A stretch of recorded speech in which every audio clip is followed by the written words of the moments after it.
Olá, meus amores! Como vocês sabem, a Itália lidera o nosso ranking de canções populares com um total de 3 episódios. Na verdade, 4, se formos contar com o nosso programa de hoje. Sim, hoje vamos voltar para a Itália, nesta nossa viagem pelo mundo da música popular estrangeira. Só que hoje não vamos falar apenas de uma canção popular italiana, mas sim vamos falar de uma canção popular folclórica italiana. E o que é que isso significa? Bem, significa que ninguém sabe direito quais são as origens desta canção. Por exemplo, ninguém sabe direito quem foi seu compositor, ou então quando ela foi composta, ninguém sabe. O que se sabe de fato é que se trata de uma canção típica de uma determinada localidade e que, muito provavelmente, foram os próprios habitantes deste local que coletivamente compuseram esta canção e deram cabo de transmitir esta herança cultural para as próximas gerações, as quais, por sua vez, também tiveram participação no processo de criação coletiva desta canção folclórica. Sim, porque muito provavelmente essas gerações seguintes realizaram modificações na estrutura da música, seja na melodia, seja na letra, mas realizaram essas modificações de modo a adaptá-la às suas próprias realidades temporais. E assim, minha gente, surgiram tantas e tantas canções folclóricas na Itália, no Brasil, no mundo inteiro, não sendo exceção a nossa música de hoje, que se chama Bella Ciao. Trata-se de uma canção bastante conhecida, de modo que eu acredito que muitos de vocês aqui já devem ter ouvido falar dela. Ou então pode até ser que muitos de vocês aqui já tenham até mesmo escutado esta canção. Vou mais longe. Pode ser ainda que muitos de vocês que estão me assistindo nesse momento já saibam até mesmo a história que eu vou contar a seguir por trás desta canção. Ou melhor, talvez parte da história. Sim. Vamos aos fatos, minha gente, para que eu possa me esclarecer. Como eu já disse para vocês, ninguém sabe quando Bella Ciao foi composta.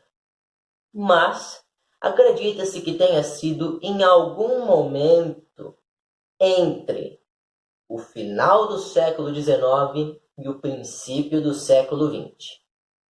Da mesma forma, ninguém sabe quem foi o compositor de Bella Ciao.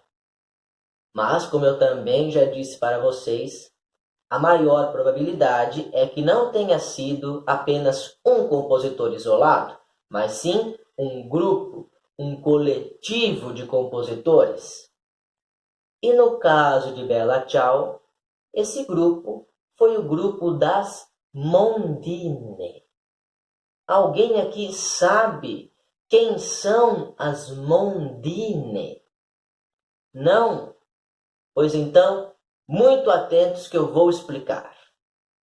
Mondine é o nome que se dá às trabalhadoras rurais, cujo serviço é trabalhar nas colheitas da plantação de arroz.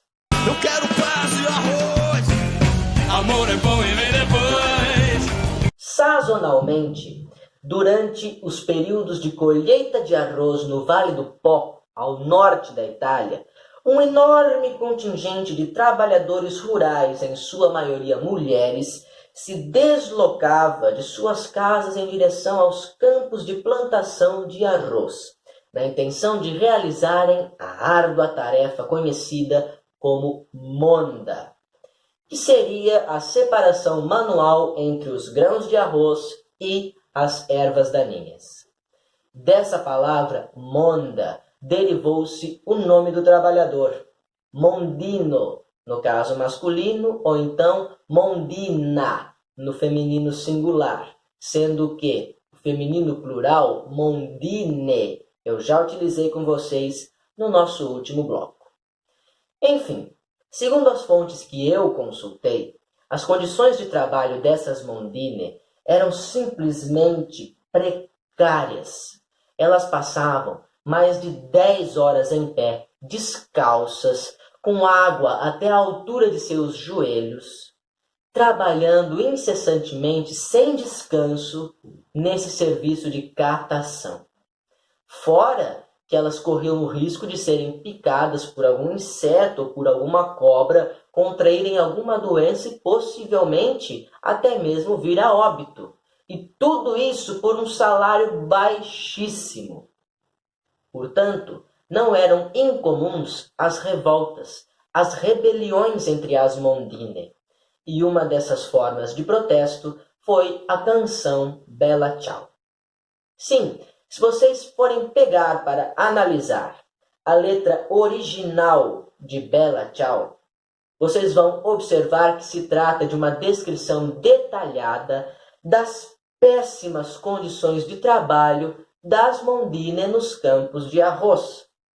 E no final da canção, elas ainda lançam um pedido de ajuda, um socorro a alguém que possivelmente venha a ouvi-las cantar.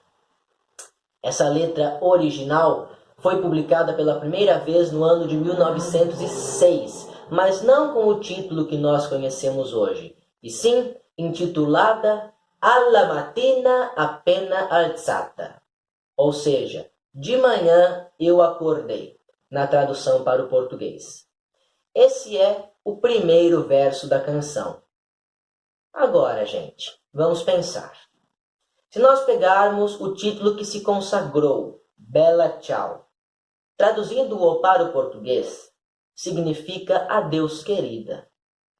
Então, por que um grupo de trabalhadoras rurais utilizaria como protesto uma canção que, em seu refrão, repete tantas vezes essa frase adeus querida? Sim, porque todo mundo sabe, né? Oh, bela tchau, bela tchau, bela tchau, tchau, tchau. Por quê? Não é mesmo? E a resposta é muito triste. Elas estavam dando adeus a si mesmas, visto que elas sabiam que muitas ali não resistiriam às condições desumanas de seu trabalho na monda. Pois é. Como eu disse para vocês, a primeira vez que a letra original de Bela Tchau foi publicada foi no ano de 1906. E ali durante a Primeira Guerra Mundial, até os anos 1920, ela chegou a se tornar até que relativamente bastante popular ao redor da Itália. Porém, minha gente, nos anos 40, aí sim, a melodia de Bela Tchau seria reaproveitada sob outra conotação que estava inserida dentro do contexto político dos anos 1940. E o que é que aconteceu nos anos 1940? A Segunda Guerra Mundial. Nos anos 40, a Itália vinha sendo governada desde 1922 pelo fascista Benito Mussolini, que implementou no país um regime ditatorial de caráter totalitário. No cenário da Segunda Guerra Mundial, a Itália de Mussolini lutou ao lado da Alemanha nazista de Adolf Hitler, formando o eixo Roma-Berlim, que mais tarde se tornaria o eixo Roma-Berlim-Tóquio, com a adesão do Império Japonês. Porém, internamente na Itália, não eram todos que concordavam com os desmandos do Duce Benito Mussolini. Não, havia resistência. E essa resistência era formada por uma frente ampla que abarcava inúmeras ideologias políticas diferentes, unidas naquele momento contra um inimigo comum, o fascismo. O Partizan, que é o nome pelo qual ficou conhecida essa frente de oposição a Mussolini, incluía desde simpatizantes do comunismo a republicanos, democratas e até mesmo monarquistas dissidentes. E foi ali, dentro do Partizan, que nasceu a segunda versão da nossa Bella Ciao. Sim, os membros do Partizan se aproveitaram da melodia original da canção das Mondine e compuseram uma nova letra, desta vez uma letra de resistência ao fascismo. A única coisa que eles mantiveram da versão original foi o refrão. Oh, bella ciao, bella ciao, bella ciao, ciao, ciao. Isso não mudou, porém aqui há um sentido diferente. Esta canção, em sua nova versão, vai falar sobre um guerrilheiro que pertencia ao Partizan, que se despedia de sua amada, porque ele estava partindo para a guerrilha armada e não sabia se iria retornar. Por isso, adeus, querida. Compreenderam? Eu acho muito interessante a gente perceber que em ambos os casos, esta continua sendo uma canção folclórica. No primeiro caso eu já expliquei, mas neste nosso segundo caso, também. Vejam só. Ninguém sabe quando esta nova versão de Bella Ciao foi composta. Embora se desconfie que tenha sido no ano de 1943, ninguém pode afirmar com certeza. E outra coisa, aqui novamente nós não estamos falando de um único compositor isolado, mas sim de uma criação coletiva. A segunda versão de Bella Ciao foi criada por todo o Partizan e não por um único compositor.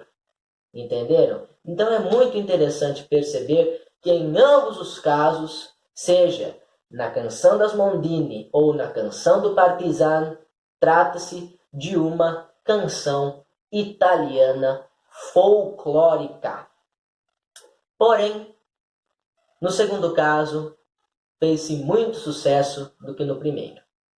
Pois é, a versão de Bella Ciao como resistência ao fascismo fez sucesso mundial, principalmente depois da libertação da Itália, no dia 25 de abril de 1945. Todos os anos, nesse mesmo dia 25 de abril, que está chegando inclusive, toca-se a canção Bella Ciao para celebrar a libertação da Itália do fascismo. E mundialmente, Bella Ciao continua sendo até hoje um hino de resistência ao fascismo. No mundo inteiro, sim. Tanto é que existem versões desta canção em mais de 40 idiomas diferentes. Sabiam disso? Pois é, eu também não sabia, mas é por isso que eu pesquiso, não é mesmo? Agora vamos raciocinar comigo. Vejam bem, com toda essa explosão de Bella Ciao no mundo inteiro, que havia acabado de sair de uma guerra, que havia acabado de destruir o fascismo e o nazismo. Vocês conseguem entender por que a versão das Mondine ficou completamente esquecida? Completamente esquecida. No começo do programa eu até falei assim, acho que muitos de vocês que estão me assistindo nesse momento, talvez saibam de parte da história por trás dessa música, que é justamente essa parte da resistência ao fascismo de Mussolini. Mas eu duvido que alguém aqui soubesse do protesto das trabalhadoras rurais do campo de arroz. Duvido. Se tiver, tá de parabéns. Mas eu acredito que não. Então, minha gente, vejam vocês. A versão das Mondine foi trazida à tona no palco das discussões de musicologia italiana somente no ano de 1962, durante um dos muito aclamados festivais da canção.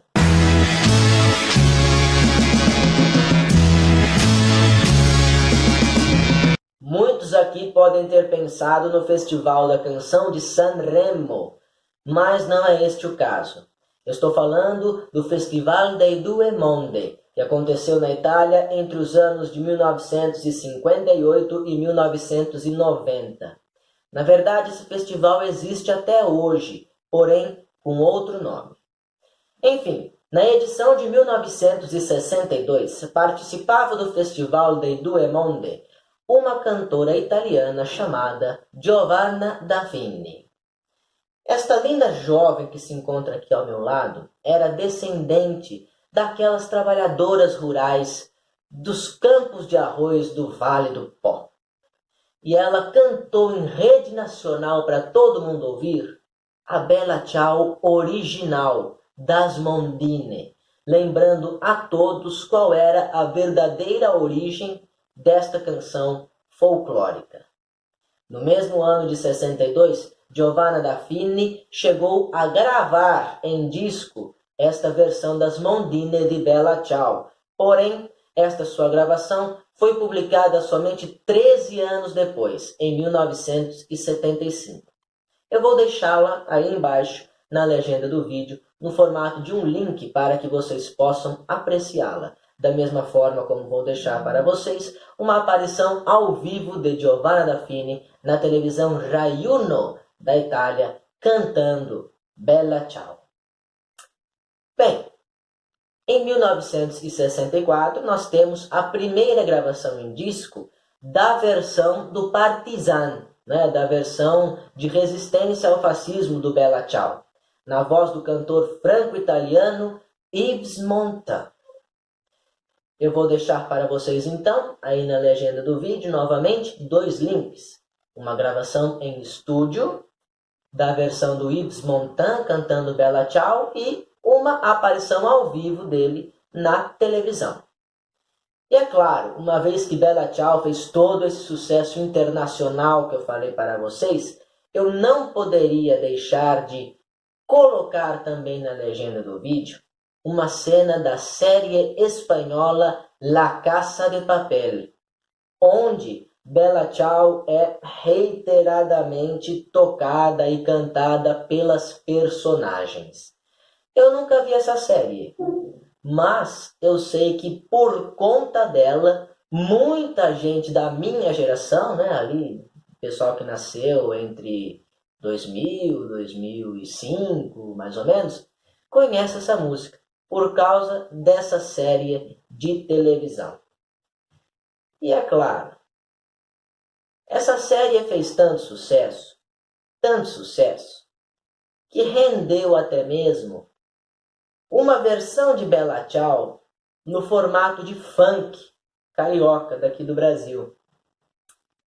Eu particularmente não gosto muito desse funk, Mas eu estaria mentindo se eu dissesse que eu não dancei muito esse funk em festas que eu já fui. Então eu vou deixar aí na legenda do vídeo também o clipe desse funk para que vocês possam escutá-lo. E esse aí é provável que muita gente conheça, Porque faz muito sucesso, toca até hoje. Enfim, assim ficamos por aqui. Espero demais que vocês tenham gostado do nosso programa de hoje. Semana que vem estamos de volta com mais Vamos Falar de Música Exterior sobre canções populares. Um abraço no coração de cada um, beijos na alma e lembranças do Emílio.